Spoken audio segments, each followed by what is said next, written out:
में जरूर लिखिए। इंडिया में जब भी किसी के पास पैसे होते हैं या फिर उनकी जेब अलाउ करती है तो वो अपनी पसंदीदा गाड़ी खरीदने के लिए शोरूम पहुंच जाते हैं।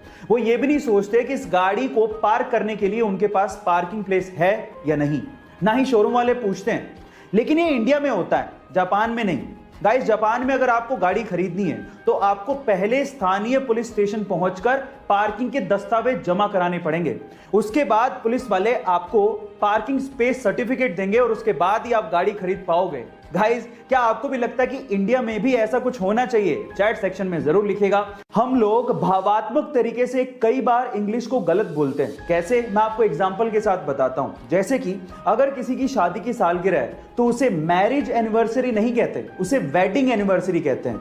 इसी तरह से अगर आप किसी चीज को फिर से इस्तेमाल कर रहे हो तो उसे सेकेंड हैंड नहीं कहते, उसे यूज्ड कहते हैं। इसी तरह से अगर कोई मर जाता है तो उसे डाइड नहीं कहते, उसे पास्ड अवे कहते हैं। इसी तरह से अगर कोई गरीब है तो उसे पुअर नहीं कहते, उसे अंडर प्रिविलेज्ड कहते हैं। और फाइनली अगर कोई मोटा है तो उसे फैट नहीं कहते, उसे फुल फिगर्ड कहते हैं। गाइज, आपको इंग्लिश की ये नॉलेज कैसी लगी चैट सेक्शन में जरूर लिखिएगा। गाइज, अगर आप किसी डॉक्टर के पास कभी गए हो तो आपको देखने के बाद वो एक पर्ची पर दवाई लिख के देता है, लेकिन दवाई लिखने के बाद ऊपर ऊपर वो RX भी लिखता है। क्या आप उसका मतलब जानते हैं? इनफैक्ट बहुत सारे डॉक्टर्स भी उस RX का मतलब नहीं जानते। तो चलिए मैं आपको बताता हूं।